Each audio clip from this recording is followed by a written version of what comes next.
Welcome, Dan, to the For the Love of Group Fitness podcast. It's good to see you after I don't know how many years. It's wonderful to see you. As I was saying earlier, I miss that sweet voice of yours, and your every time I surrounded myself with you, regardless of where it was always this sense of peace and calm. And what I always enjoyed about being around you was your presence. You were always kind of in the moment with whomever you were speaking to, and that's something I've always strived to do a little bit better. So it's wonderful to Oh, see. Wonderful good to to see. see you. It just made me think of Dave Kyle. Oh my He goodness, he yeah. used to always come up to me and goes, Ansi, what time are you teaching balance? And I'm like, whatever time it is. He'll turn up for the start of the Mm. class to sleep. To sleep. Yeah, he doesn't wait till the end to sleep. Oh, he takes his nap at the beginning. Yeah, Fair my enough. voice. He says your voice just puts me to sleep. So Very, I don't very know. calm. I don't know if it's a compliment or not. I'm Yeah. sure, absolutely it was. Yes, some people just have that sense of calm, and that's always been so. Uh, This is awesome. Thank you for cool. having me. Yes. I always have this friendly banter with Mr. Matt Thraxton, who I know who's been on your podcast already. Him and I have this lovely dance. Whoever brings out a podcast, he always seems to get on there first. So Why is that, Dan? I don't know why that is, but it is Matt Thraxton. He is often imitated but never duplicated, and he is his own personality, and rightfully so. I will always let him go to the front of the queue. Awesome. So for our listeners, so this is going right across the board. The group fitness as a whole, outside of Les Mills as well. 100%. A little. Let's just share with them a little bit about you, your background, and how did you end up doing what you're doing today?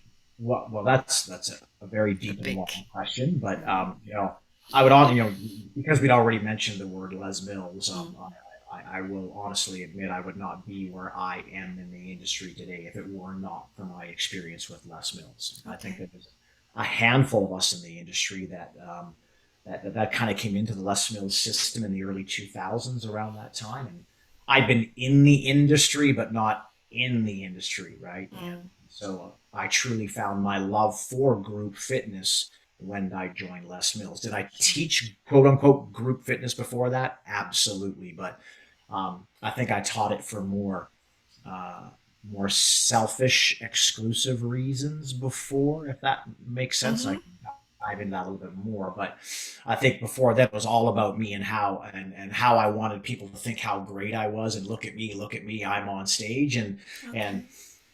I think it's in this industry. There's a fine line between arrogance and confidence, right? It's a very ego-driven industry, Mm, and I'm not speaking for everyone, but because I am a fit pro and a fitness instructor, we all like to have our egos stroked every once in a yeah. while, right? And anyone who says we don't, I'll say, okay, then you're in a wonderful place. But it just seems to be one of those industries where, especially as I get older in this industry and constantly battling with, am I still relevant? Do I still have things to provide this industry? It's that internal head talk that is always kind of going on even to this date, Mm, right? But with fitness, that's where I found the true power of group fitness and how it can serve everybody and everywhere, right? Making your experiences inclusive as opposed to exclusive.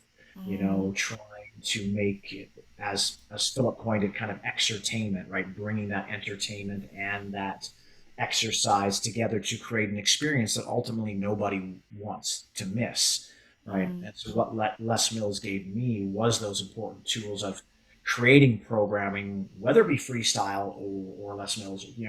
Are you keeping the end user in mind, and are you creating experiences that whomever walks into your door, will they have a great experience, as yeah. opposed to you don't need to have a certain level of fitness in order to attend this particular class, right? Mm, And so that's where the evolution happened for me when I joined Les Mills, is the you know inclusivity, breaking down barriers and democratizing fitness, making it accessible to pretty much anyone, regardless of age or ability, to a certain extreme, right? If you're dealing with a debilitating injury or there's something else going in, then obviously some things might be difficult. But as long as people have a body and they can move, there's there's an entry point, right? And that's Yes. ultimately to this date when I'm creating programming, whether it be something that I deliver or something that someone else is going to deliver.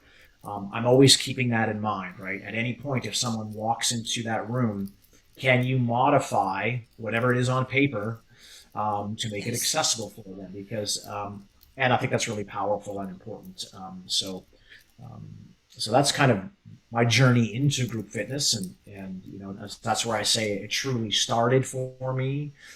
You know, from Les Mills, I moved on to a programming and education role with TRX. I spent 6 years Yes. there and took what I learned from Les Mills and how to take a pair of straps and democratize one piece of equipment and create programming around that that's accessible to all people.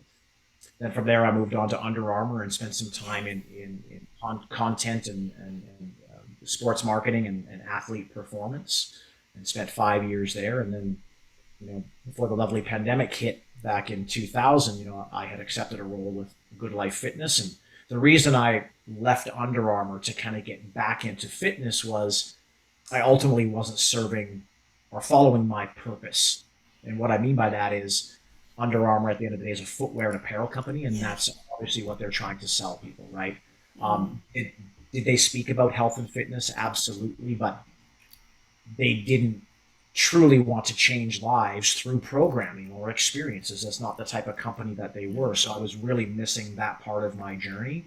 And so when an opportunity came along to get back into fulfilling my purpose, that's when I accepted the role with Good Life. And then it was a perfect storm of the pandemic and then all clubs in Canada being closed literally from East Coast to West Coast for upwards of Mm. a year. And then relocation challenges and permanent residency challenges for my wife, Amanda. And it was a perfect storm of that no one predicted, right? And so Mm. after 2 years of working for them remotely, I'm now living in Dallas, Texas, with my family here, and I'm the director of group fitness and team training for Fitness Connection. And there's 45 clubs in Texas and North Carolina, upcoming expanding to Atlanta and into Nevada at the back end of the year. And we are kind of a high value, low cost model, right? Okay. So we kind of sit in between what a Planet Fitness might be and a 24-hour fitness might be, and kind of sit in the middle. Mm-hmm. So memberships are very affordable, right? Our demographic and our purpose is to serve underserved communities with group fitness and personal training. Um, so we have low barriers to entry in terms of cost.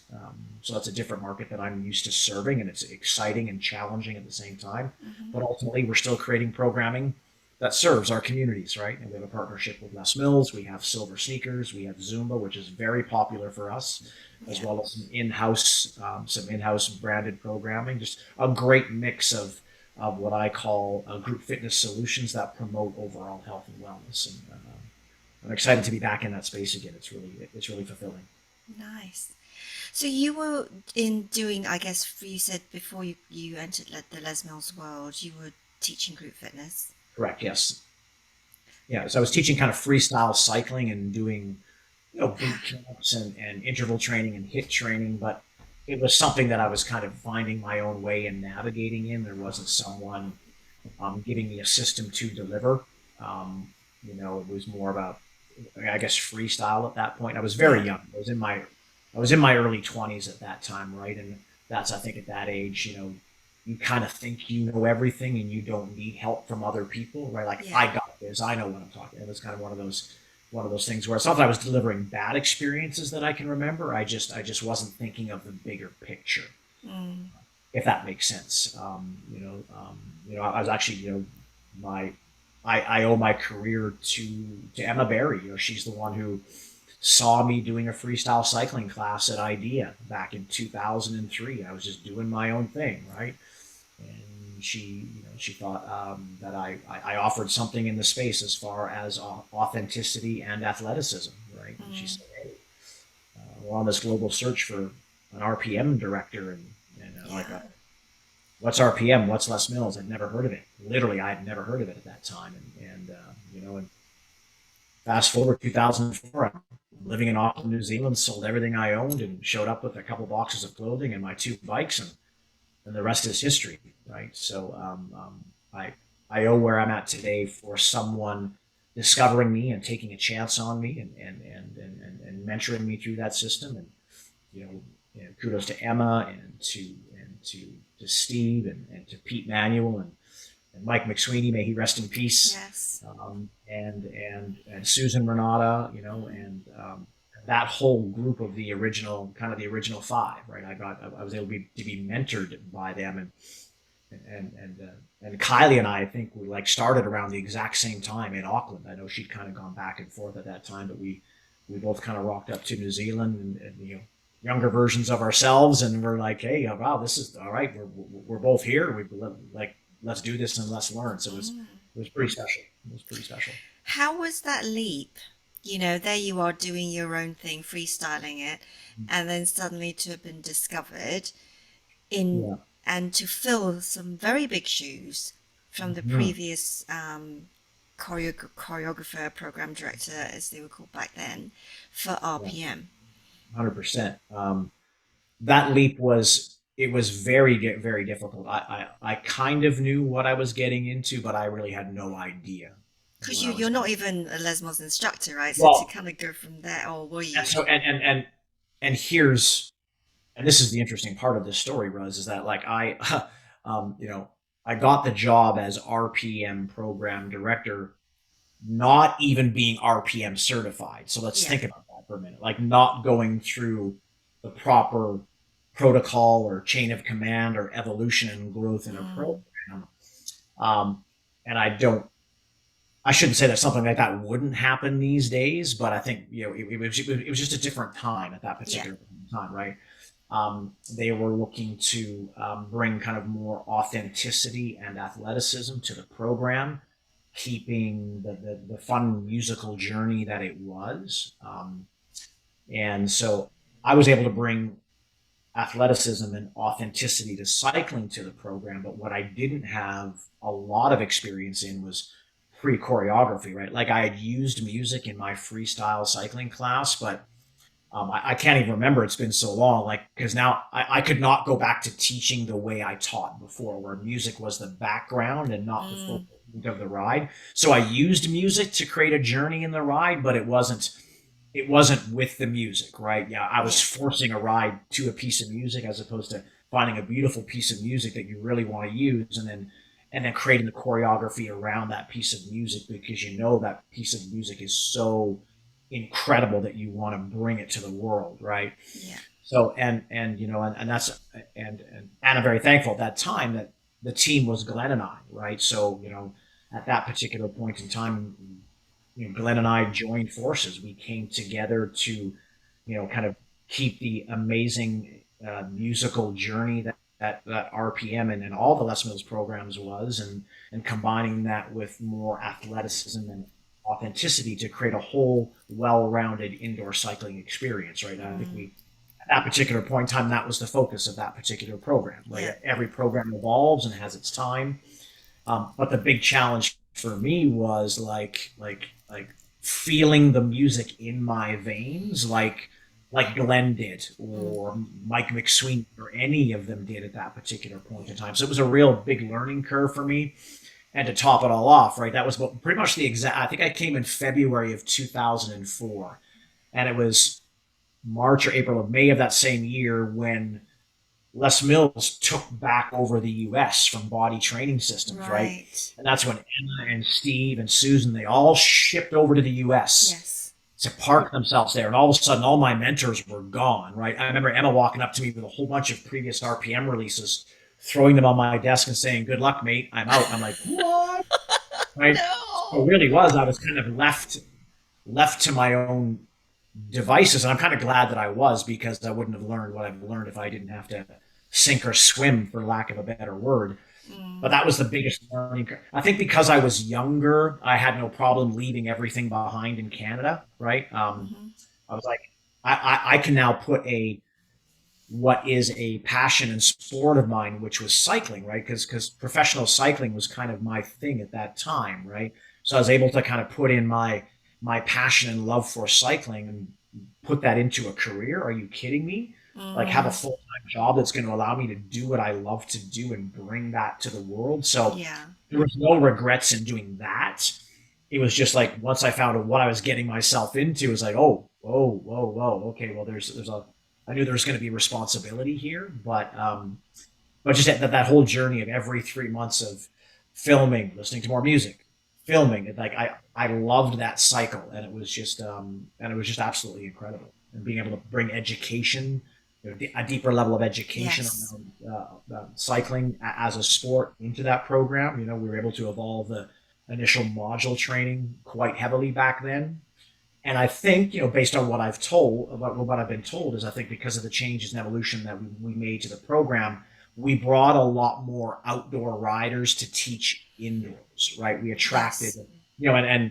and Lee Smith, Lee Smith and I will arguably say, hands down, is probably one of the best RPM presenters, instructors, and educators on the planet, right? He's just one of those individuals who brings authenticity, and he's a wordsmith, and just his ability to craft language around the ride. Like he's absolutely amazing. And I've told him this many times, and I'll say, hey, he's one of the best there ever was. But he attributes what we did to the program at that time, attracting him to the program because he was a road cyclist, right? Mm. And it was either he listened to me doing a master class either in person, or it was on one of the DVDs, as we called them back then. And he said some of the visualization and language that I was using on the RPM masterclass, he was kind of like, wait, hey, what's going on here? Right. So Yes. it was that authenticity that attracted him to the program. So I think the changes we were able to make brought a lot more people to that program based on the fact that it was as authentic to cycling as we could make it at that time. Mm. How important do you feel looking at group fitness today across the board, all the different programs that are available? How important is authenticity? Hands down, I think it's right up there in the top three, Mm. 100%. Um, for several reasons, right? I think when you are authentic to the program, I like to kind of call it mastery, right? And I learned this younger in my career, where I tried to juggle 3 or 4 different types of formats, and I was good at most of them, but I was only really good at a few of them, right? And I can point out to my journey in body flow, body balance, right? I was We on, taught together once, I think. right, Cool. and Yeah. it was probably tragic, I don't know, but there's a reason that I didn't It's pursue true. that Cool. that part. Like when I was living in New Zealand, I loved taking body balance, right? I Yes. loved it. I loved what it did for me mentally. I loved what it did for me physically. It was so complementary to what I was doing on the bike. Cyclists have tight hips and movement quality is generally down, posture is bad, but I just loved taking it. And I took it, I got better, and I got better, and I got better. And then,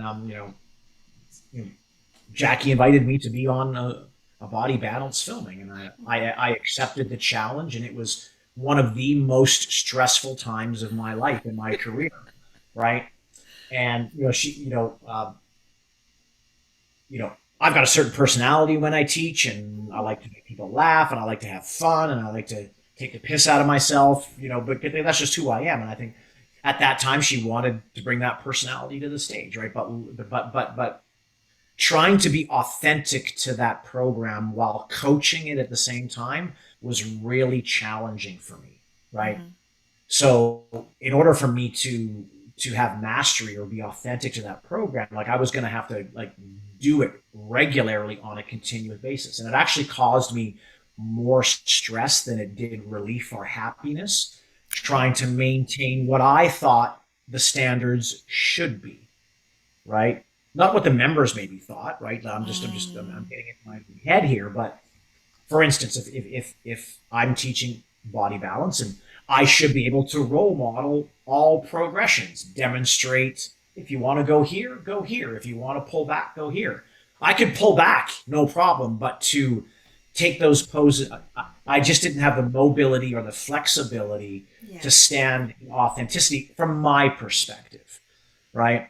And so I believe part of being a role model that helps inspire others is that you have mastery in what it is that you are teaching, not perfection. I think perfection is something that we're never going to achieve, right? We can strive for perfection. But I think being a role model is what inspires others, right? And when you are a role model, it helps to develop trust. And when you develop trust, then you can help determine need a lot easier, right? People open up to you more when you develop trust with them. But from my opinion, based on my experience, if you try to be a jack of all trades or a Swiss Army knife, when it comes to teaching programs, eventually it's gonna, from my perspective, it's gonna end up causing you more stress, right? When I see, when I think about these Les Mills instructors who teach like 5 or 6 programs, I'm like, Yeah. how are you memorizing all that choreography every 3 months? And kudos if you are, but like, how stressful is that to you, right? Maybe it is, maybe it isn't, but for me, if you have mastery in 2 or 3 different programs, from my experience, I've seen great success in that. If that makes sense. Yeah, I mean, I was just going to say, like you just brought up that, the climate where instructors are freelance and they work for themselves, they Mm-hmm. need a certain number of classes Mm-hmm. on a weekly basis to pay the rent, Yep. feed their kids and that kind of stuff. And so in the UK, I think your average instructor who's just teaching group fitness is probably Mm-hmm. teaching only 18 to 20 classes a week Mm-hmm. mark. And it could be several Les Mills programs, plus maybe like body conditioning Mm-hmm. or Mm-hmm. some other programs that are club specific, Mm-hmm. like in house. It is a lot. Mm-hmm. Um, I met an instructor once who taught 10 Les Mills programs. Wow. And I was like, how do you even. Yeah. I struggle with one. And maybe they've got that photographic memory that they can memorize Potentially. choreography like that. And to your point, not saying that it can't be done. Now, if say this person is said individuals teaching 18 to 20 classes a week. Now, if there's variety in there, right, then you have to think of longevity of your career, burnout, Yeah. injury, all that type of stuff. And I talk about this a lot in Burnout in the industry because I experienced it back in 2012 by trying to be everything for everybody or be that Swiss Army knife, right? So I understand the dilemma in if this is how I'm making my living and I need to teach X amount of classes a week. Okay, great. Is there enough variety in there that you're staying engaged and excited, right? So there's enough variety in there to keep you engaged in what you're doing. Like if you're teaching multiple hit classes a week, right? We never ask our participants to do that because we know where that's going to lead, right? Injury, burnout, loss, retention goes down, right? So we're the same way, right? And so we have to and I think there's been a lot more awareness since the pandemic on self care for us as instructors and making that a priority. And I think there's been a big shift where maybe we're not teaching as much or we're saying no more often. But in the event where it is how we make our living, is half of it floor coaching, where you can still do great work, but you're not putting your body through stress, right? And the other half of those classes are ones that you were physically and actively participating in, like any lesson, right? Like something like grit, you can floor coach. I think strength and development, the new program, or strength development from Les Mills, is something that could be floor coached as well. I haven't seen it up close and personal, but variety would be the key from my experience. If you're teaching multiple classes a week, you got to find some balance, and then nutrition and sleep plays a massive part of that. It is so tough. And you saying that, after the last few years of the pandemic, people are more concerned about their self care. What I've also seen is that as they came out, as these things started to reopen, that was like, oh, I'm not going to drive across town for Mm-hmm. one class and for terrible pay, etc. But then, as it goes on, they still have bills to pay. So it's kind of like whatever they're saying, they're falling back into that cycle again. And then they're Yeah. saying taking on cover classes or whatever because they need the money. And it's Mm, just a challenging cycle to break for 100%. a lot of instructors, I think. Yeah. Yeah, Mm. I couldn't. I could not agree with you more. And I think depending on where you are in the world right now, to at least our brand here, we're having a really hard time recruiting instructors. They're not, Yeah. there's not a plethora of them, at least here, anyways. Right? There's a lot of brands fishing in the same pond for instructors. So during the pandemic, I think a lot of them may have moved on to other careers out of necessity. Um, but to your point, right, we're at on one side, I have to say good on you for not taking on more classes, even though I would like you to, because I need to fill these spots. But good on you for saying no and saying, Dan, I can't take on 2 more classes per week. I've got enough. And I'm like, so I can't be upset when I hear that message, because it's something that, like, I teach 4 classes a week right now, and that's kind of one more than I would like to. But thankfully, 2 of them are floor coaching, and 2 of them are actually participating with, right. So 2 Les Mills programs and 2 non-Les Mills based programs, and I love teaching and I love coaching. I will never stop doing that, but I have to think smarter now. I have to train smarter, not harder. That's what I would tell anyone new in the industry, or tell a younger version of myself is train smarter, not harder, right? You got to realize when you're coming up in the career, sometimes you have to take as much as you can get to find your lane, but also to kind of make yourself be seen, right? And I get that, So it's that fine dance, and it's that part of the career that is always going to be there. But I think the industry in general now, NCRR, there's a lot more mindfulness and awareness around that part of our industry, right? For instance, like, Beachbody has now changed the name to Body. They've gotten rid of the beach because of the Have undertone. they? I didn't Right? realize that. So, right, and I'm sure you know who Petra Kolber is, I know, yeah. right? So she, Body brought her on to kind of be the self care mindfulness expert of that brand, right? So now promoting that message externally to all of those that follow Body, right? But for all of the master trainers, Jericho and Joel, ones that we know really, really well, right? Like, they are the faces of that brand, but they're constantly on the go. They're constantly filming, constantly programming, constantly on tour. So if someone from that side of the business is not helping them take care of themselves, then they're not going to be good for themselves. They're not going to be good for all of the Body followers. Ultimately, not going to be good for the brand, because if they get injured or they get burned out, they've lost one of their superstars, right? So I love that big brands are making this pillar a main part of their business now. Yeah, because I mean, I'm sure you have. I've seen it. Like over the years, even if you're just talking about trainers, national trainers, rather than the global brand, and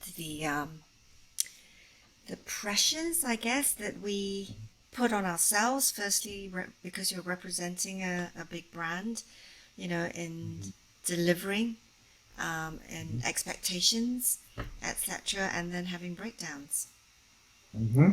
or worse, you know. Yep. So, yeah, Worse. yeah, yeah. Yep. And and I think we intimately know firsthand what that worse is, right? But it's so interesting that you bring that up, because I have conversations like this to date, right? And it's like, when you become a part of a system, right? When you're no longer wanted in that system, Mm, and that's all you identify with, it's like you know, I don't want to say it's like someone trying to quit smoking or quit drinking or quit doing drugs, right? But if we take a look at our industry, it's a positive drug because it's a high, right? That I'm on stage, I'm doing this, I'm adorned, right? Whatever it may be, right? And when you're used to being that person, when that's taken away from you, I've seen people crash and burn yeah. because they feel, and I understand because I've been there, right? I've been there. When you associate what you do with who you are, Mm, when that's becomes like this, like that's when it can become a real struggle for a lot of people. And I'm not going to say I don't still battle with that these days, right? But I think because I'm older and wiser and I've been through it, I've got more tools to be able to deal with that. But earlier on in my career, when you've gone from from hero to zero, for lack of a better word, it's like, oh my gosh, like what has happened, right? And so there's both those positive and negatives of being a part of a system like that. When you're part of a group of people all doing the same thing, and when you're not invited to be a part of that anymore, right? It's It can, hard. and so it becomes very difficult. Yeah. Mm. Yeah, you said what you said is about it becomes you. It's the brand becomes you, right? And you've kind of lost yourself in Mm-hmm. that.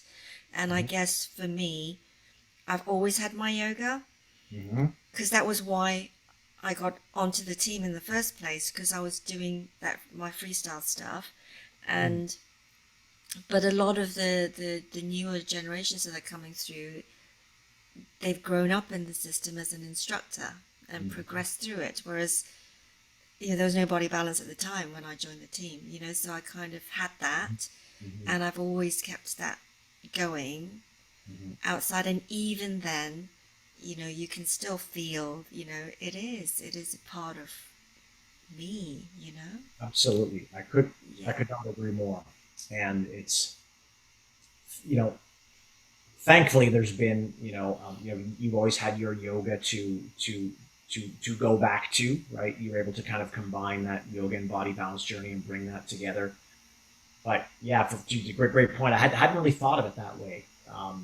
But when you grow up in the system and you know nothing else, right? That when that separation does eventually happen, and it will, Mm. right? It will. It's like, what do you have to fall back on? Like, what is your exit strategy, right? It's like those professional athletes, whether it be NFL, Yeah. NBA, right?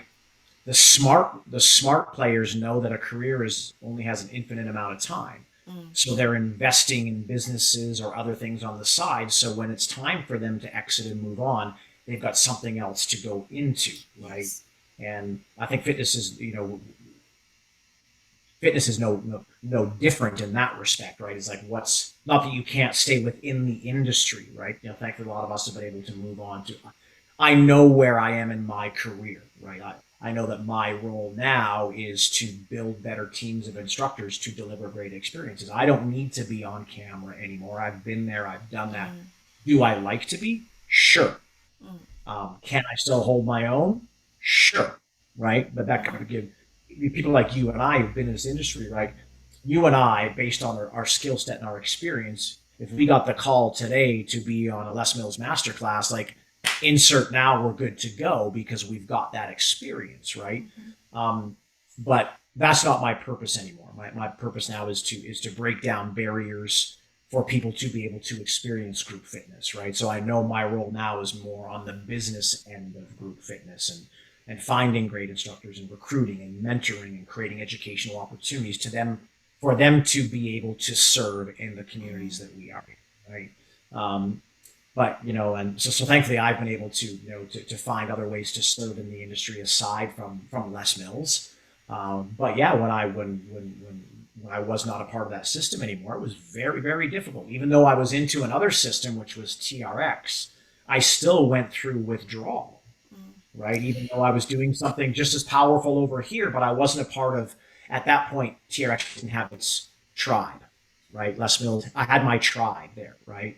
And I missed being a part of that for many reasons. So you miss the people, you miss the product, you miss the programming, you miss the experiences. So yeah, I understand the struggle. It is real.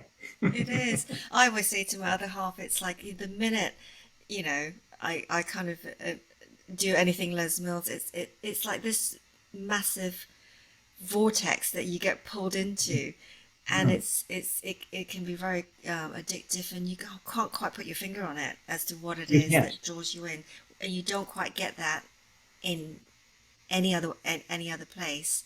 Um, I would agree. I would agree. Right. I mean, it's special in a way, isn't it? It's oh, 100 unique. percent. Like Zumba has their thing. They've done a great job of building Mm. their culture. And like for instance, Zumba at Fitness Connection is the highest producing program hands down.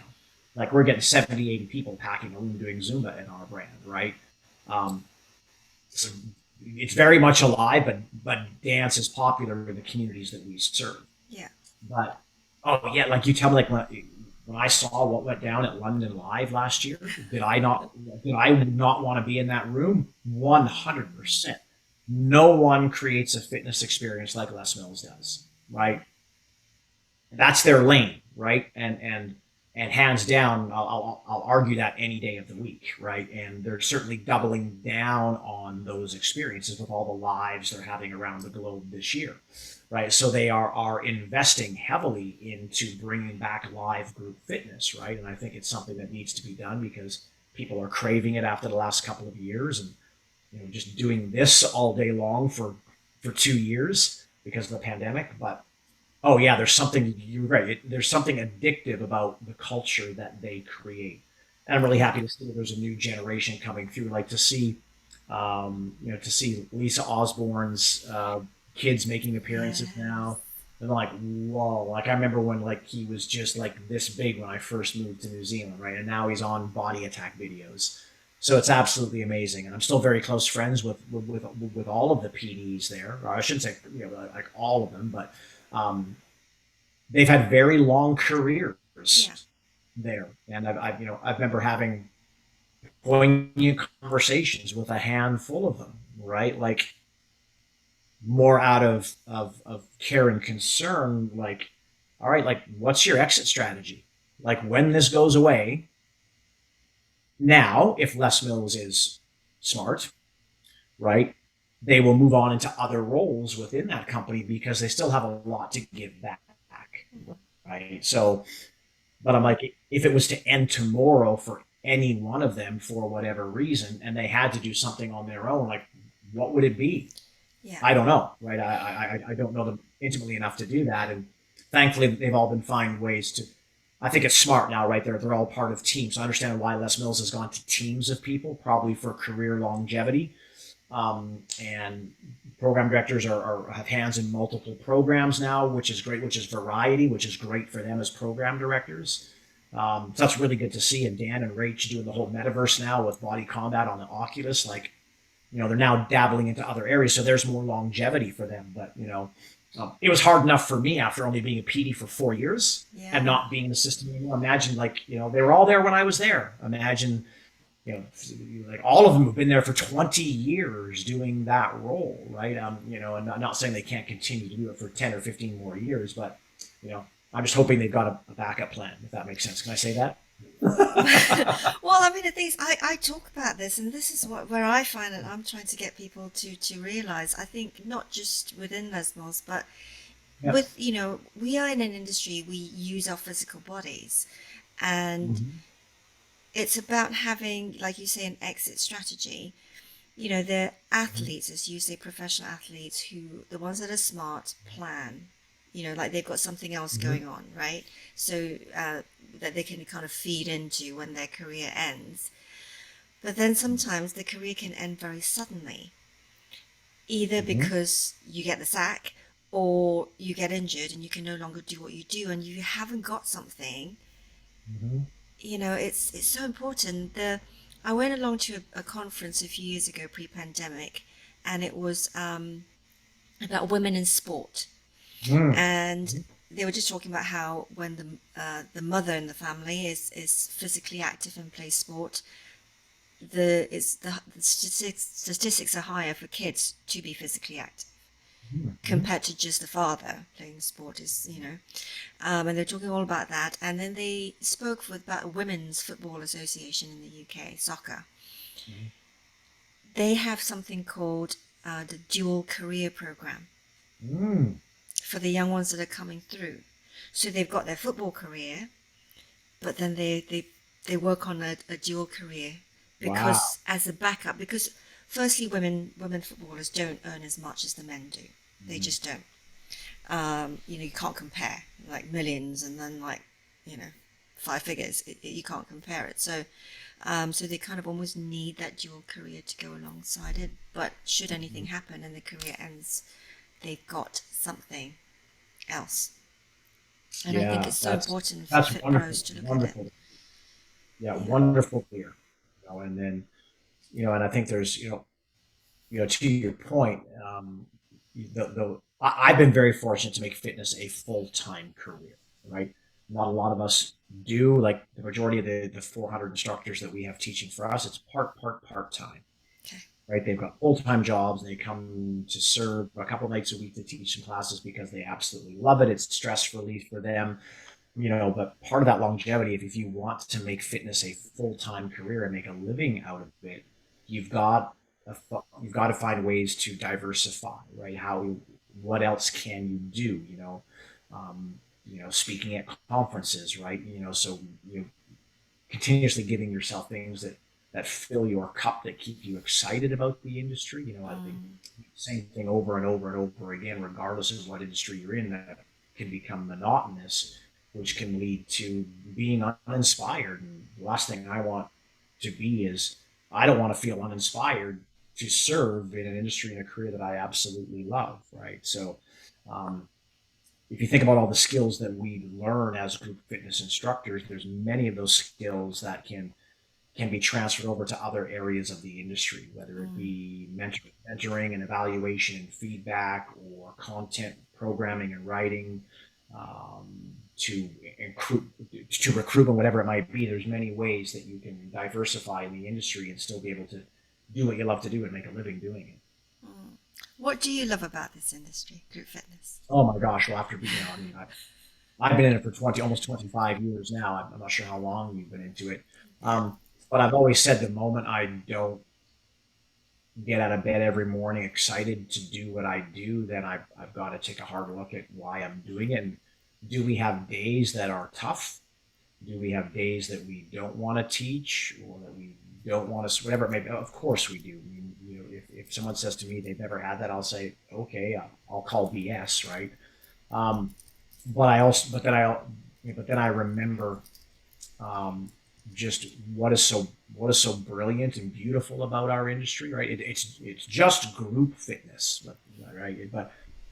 But we have the ability, and it's been proven time and time again, to completely change someone's life and mindset, right?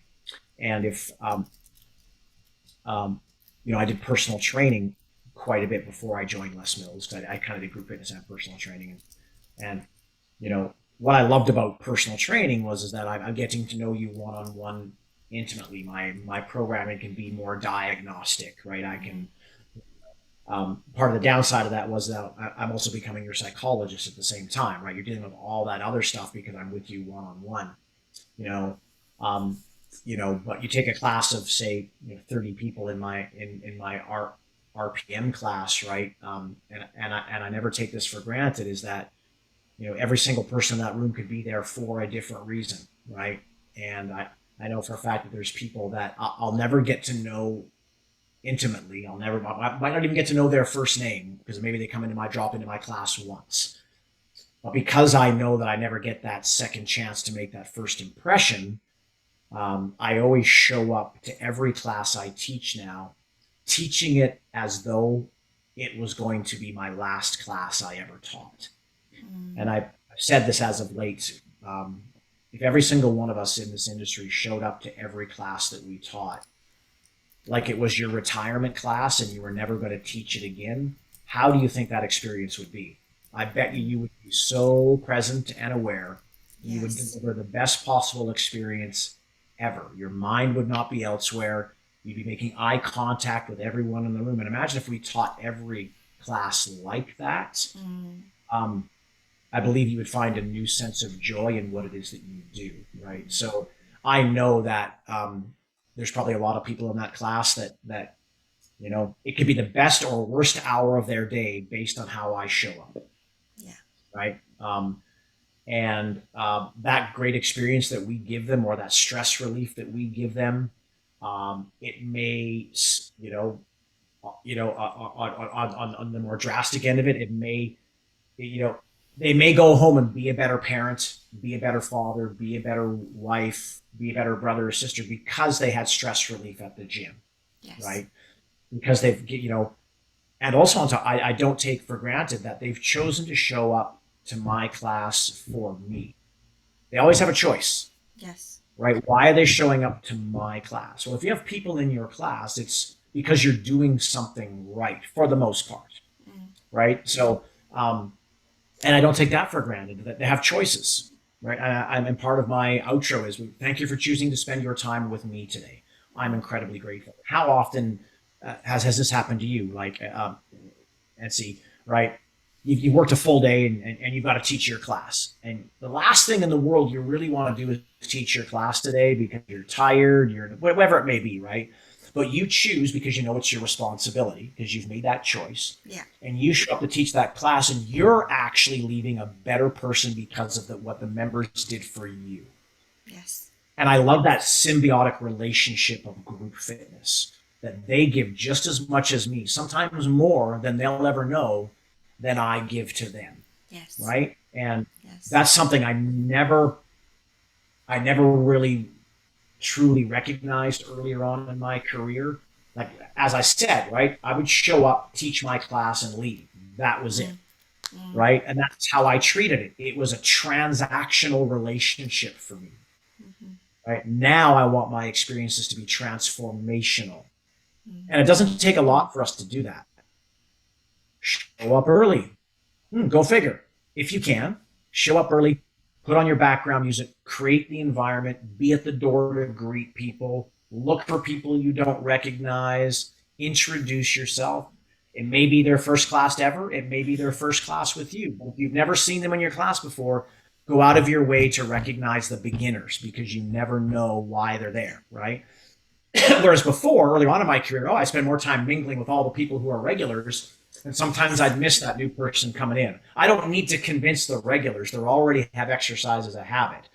My focus now is I'm looking for the beginner, the people that I can have a more dramatic impact on, short and long term, the people who are already dedicated that are coming to the class all the time.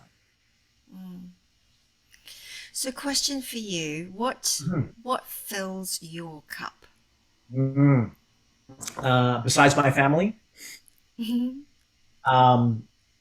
what fills my cup that I don't get to do as often as I would like to is content delivery. And when I say that, because you asked what fills my cup, so I'm going to tell you what fills my cup. Yeah. Right? I miss being on screen, right? I miss that process of creating a product and having it delivered to the world.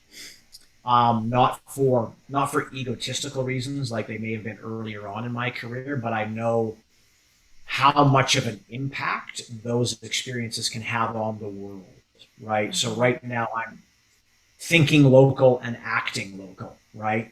Whereas, like, for instance, if you're a part of Les Mills, right, you're thinking globally and acting globally, right? So I really miss being a part of content. Like I create content and I deliver it one-on-one or one-on groups in the four walls of a fitness studio. But I love the process of being on camera. I love the process of getting feedback. I love the process of creating a product that once started at this and then evolves to this and then is delivered to the world. So that's the part that really fills my cup. Do I absolutely need it to be happy? No. But that's and teaching every week fills my cup, right? The moment I can't teach anymore, I think I'm pretty miserable. Thankfully, the stuff that I teach, like indoor cycling, RPM, right, I could teach that for 20 more years, if not longer, right? Because it's low impact, it's easy on my body. So yeah, teaching classes fills my cup. Delivering content and education fills my cup. I love when I get the chance to educate, when I get to share knowledge to help other instructors become better at their craft. Awesome.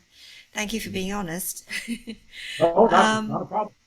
To that point, it's like I will, and part of what keeps me sharp too, right? And I was very thankful. We were talking about this before. I was very happy and thankful to see you part of the London live filming, right? To have people on there that have experience and that have been in the trenches and can still be inspiring and still be mentors for a new generation of people coming through, right? And I believe that I I still have that to offer, right? So I mean, if the opportunity ever came up again, I certainly would not turn it down. But it's not something that I wake up every morning striving to have, if that makes sense. Yeah, yeah. On a personal note, what Yes. are you focusing on working on right now? Ooh, that's the the constant struggle for me as it relates to our industry is FOMO, the fear of missing Yeah. out, and I still battle with that.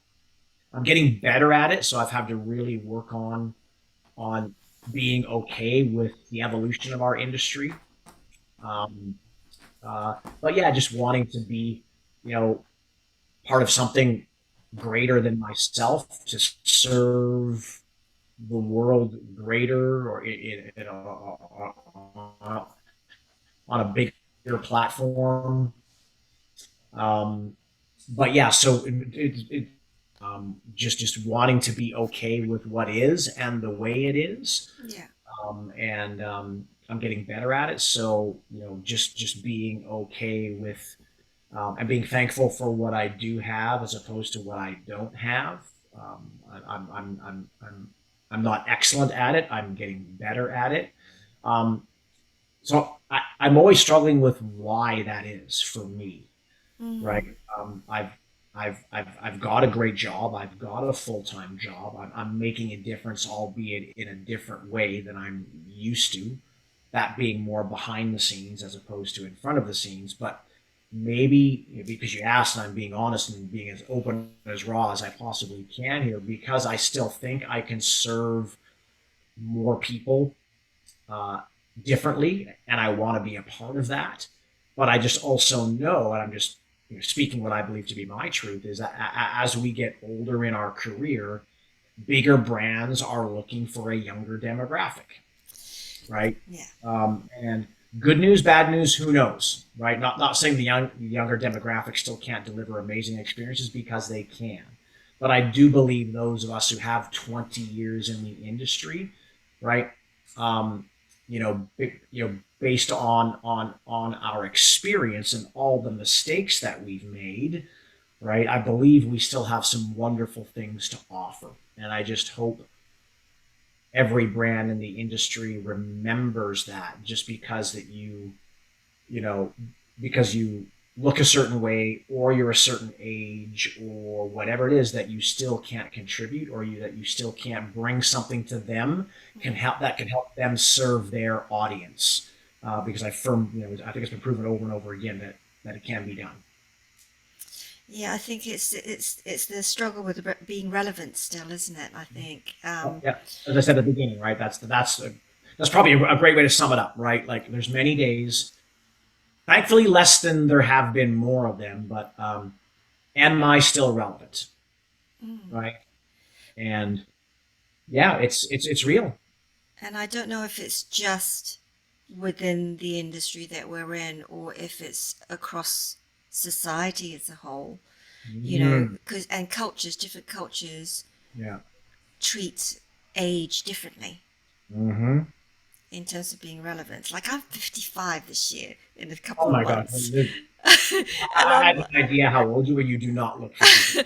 No. I chose my parents well, but it does. It kind of makes you think. Hang on a minute, I don't feel that. Hmm. I really don't feel that. Yeah. But I've got my body does sometimes. Like Yeah. menopause and hormones and stuff. Yeah. Yeah. But emotionally, I don't. But then I also have a wealth of experience. Hmm. Like, chronologically, you may be 55, but I bet Yeah, biologically you are not. yeah. So Right, in terms of, apart from yeah. menopausal joints, but there you go. But yeah, no, I think it's the Yeah. relevance. It's the relevance side of things, really. Yeah. Yeah. 100%. And so that's what I still struggle with, and Okay. maybe it's that withdrawal because I was a part of that system. Let's call it Les Mills and then Mm. TRX for years, right? Where you're traveling a ton and you're in front of people and you're educating, and you're making a difference, and people come up to you and say, I would not be where I am in my career if it was not for what you've done, right?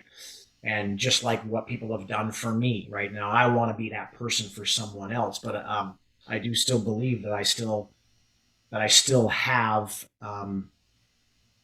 the skills and the knowledge to be able to be that for other people. So that's the stuff that I would like to do a bit more of to fill my cup. But I also recognize I'm doing it on a daily basis, but it's just more locally than it is globally, if that makes sense.